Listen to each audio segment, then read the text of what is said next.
Subscribe कीजिए ध्येय IAS channel को और बेल आइकन को दबाइए लेटेस्ट वीडियो सबसे पहले देखने के लिए।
नमस्कार, इनफोकस कार्यक्रम में आप सभी का स्वागत है। आज का हमारा विषय है ऑपरेशन जिब्राल्टर। चलिए सबसे पहले जान लेते हैं ये विषय सुर्खियों में क्यों है।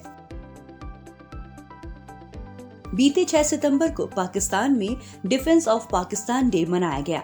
ये पाकिस्तान का भारत पर उसकी जीत का जश्न था और ये जश्न पाकिस्तान हर साल 6 सितंबर को मनाता है। अब आप सोच रहे होंगे कि आखिर पाकिस्तान कौन सी जंग भारत से जीता था और ये लोग किस जीत का जश्न मना रहे हैं। दरअसल पाकिस्तान में जीत का नहीं बल्कि ऑपरेशन जिब्राल्टर की नाकामी का जश्न मनाया गया है।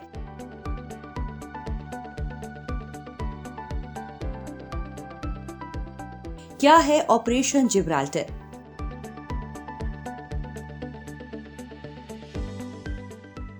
जम्मू कश्मीर को लेकर अपनी आदतों से मजबूर पाकिस्तान हमेशा से ही यहाँ पर घुसपैठ की कोशिशों में लगा रहता है। ऑपरेशन जिब्राल्टर इसी घुसपैठ की एक और नाकाम कोशिश का कोड नाम था। आपको बता दें, जिब्राल्टर जल संधि पूरब में भूमध्य सागर को पश्चिम में अटलांटिक महासागर से जोड़ती है। इसके उत्तर में यूरोप के स्पेन और जिब्राल्टर क्षेत्र हैं, जबकि दक्षिण में उत्तरी अफ्रीका के मोरक्को और सेऊटा क्षेत्र हैं। इसी क्षेत्र में तारिक इब्न जियाद नाम के एक मशहूर अरब लड़ाके ने स्पेन पर हमला किया था। पाकिस्तान के इस ऑपरेशन का कोड नेम भी वहीं से प्रेरित है।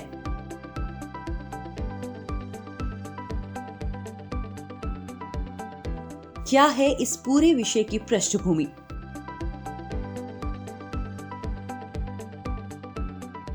ये बात 1965 की शुरुआती दिनों की है, जब गुजरात के कच्छ के रण में हिंदुस्तानी और पाकिस्तानी सेनाओं के बीच झड़प की कुछ घटनाएं हुई थी। ये झड़प ऐसे ही नहीं हुई थी, बल्कि ये पाकिस्तान की एक सोची समझी चाल थी, जिसका नाम था ऑपरेशन डेजर्ट हॉक। इसका मकसद महज भारत का ध्यान भटकाना था। असली नजर तो कश्मीर पर थी। इसके अलावा यही वो दौर था जब भारत चीन के हाथों 1962 में मिली हार से उभरने की कोशिश कर रहा था। उसी वक्त साल 1964 में नेहरू जी का देहांत हो गया था और देश की कमान शास्त्री जी ने संभाली। यानी देश एक ही साथ कई मुश्किलों से जूझ रहा था। शास्त्री जी के बारे में तत्कालीन पाकिस्तानी राष्ट्रपति अयूब खान का मानना था कि वो बहुत कमजोर और बुज़दिल प्रधानमंत्री होंगे। भारत के इन तमाम मुश्किलों को देखते हुए पाकिस्तान को ऐसा लगने लगा कि अब कश्मीर को फतेह करना बहुत मुश्किल नहीं होगा। अगर उस दौर के सैन्य साजो सामान के आधार पर भी देखें तो पाकिस्तान हमसे काफी बेहतर हालात में था, क्योंकि उस वक्त अमेरिका पाकिस्तान पर काफी मेहरबान था।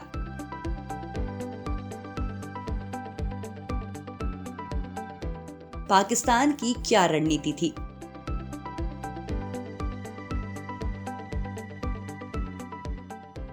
तत्कालीन हालत को भांपते हुए पाकिस्तान का प्रोग्राम बना कि 28 जुलाई को हिंदुस्तान में घुसेंगे और 9 अगस्त तक कश्मीर उनका होगा। पूरे ऑपरेशन को 2 पार्ट में डिजाइन किया गया। पहला ऑपरेशन जिब्राल्टर और दूसरा operation grand slam. Operation Gibraltar के तहत करीब 40,000 पाकिस्तानी सेना के जवान काबलियों और रजाकारों के भेष में जम्मू कश्मीर में घुसपैठ करने वाले थे। उनका प्लान था कि वो कश्मीरियों को भारतीय शासन के खिलाफ भड़काएंगे। जब जम्मू कश्मीर में पूरी तरह अव्यवस्था फैल जाएगी तो उसके बाद मदद के नाम पर ऑपरेशन ग्रैंड स्लैम के तहत पाकिस्तानी सेना भारत पर हमला कर देगी।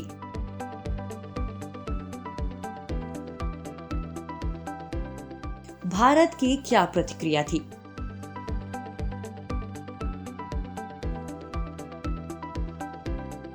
गुजरात के कच्छ के रण में जो कुछ हुआ उसने भारत सरकार को एक चेतावनी सी दे दी।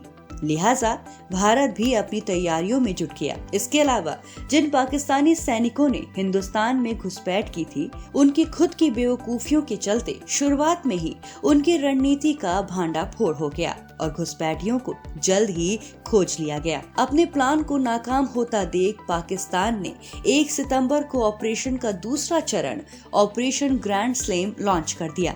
यानी पाकिस्तान ने अपने हमले को और जोरदार बना दिया था। कश्मीर के रास्ते होने वाली पाकिस्तानी घुसपैठ का जवाब देने के लिए भारत सेना ने पंजाब के जरिए लाहौर की तरफ बढ़ना शुरू किया।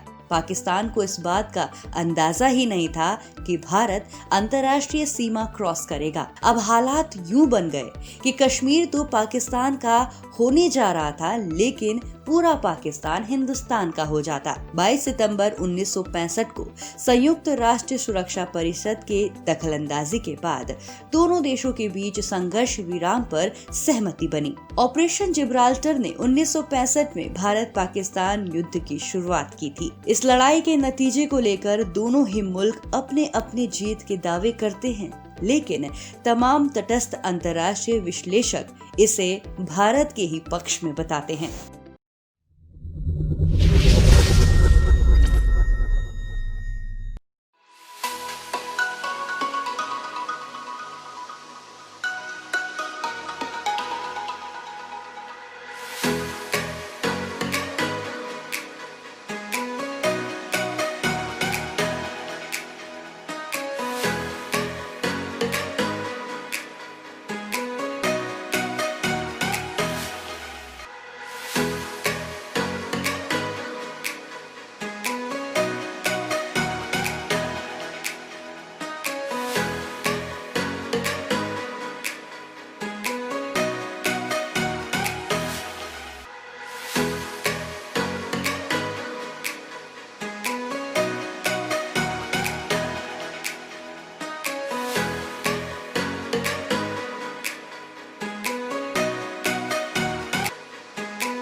सब्सक्राइब कीजिए ध्येय IAS चैनल को और बेल आइकन को दबाइए लेटेस्ट वीडियोस सबसे पहले देखने के लिए।